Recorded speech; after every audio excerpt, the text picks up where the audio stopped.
আসসালামু আলাইকুম। আজকের বিষয় হলো ডিলিট করা অ্যাপসগুলো আদৌ কি আপনার ফোন থেকে যায়, না স্টোরেজ ফুল করে বসে থাকে। অধিকাংশ লোকই জানে না যে এই বিষয়টি। তাই কথা না বেরিয়ে চলুন দেখিয়ে দিই। আপনাদের দেখানোর ক্ষেত্রে কাইন মাস্টার অ্যাপটি আমি আনইনস্টল করব।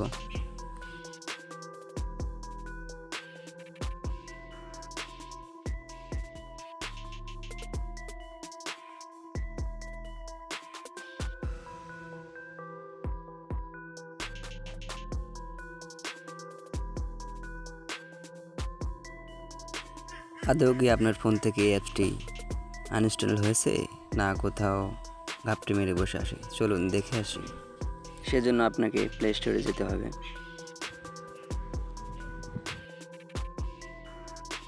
এই যে প্রোফাইল আইকন আছে, এইখানটায় যান। তারপরে দেখুন ম্যানেজ অ্যাপ অ্যান্ড ডিভাইস, এখানটায় যান। তারপরে দেখুন ম্যানেজ, এখানটায় যান। এই যে লেখা আছে ইনস্টলেড, এখানে একটা ক্লিক করুন। নিচে দেখুন নো ইনস্টলেড, এখানে একটা ক্লিক করুন। এই যে দেখুন আপনি যেগুলো অ্যাপস ডিলিট করেছেন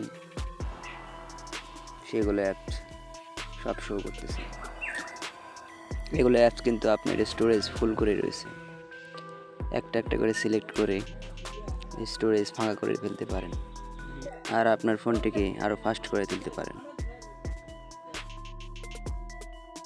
ভিডিওটি দেখে কোনো উপকার হলে অবশ্যই সাবস্ক্রাইব এবং পাশে থাকা বেল আইকনটি বাজিয়ে দিতে পারেন।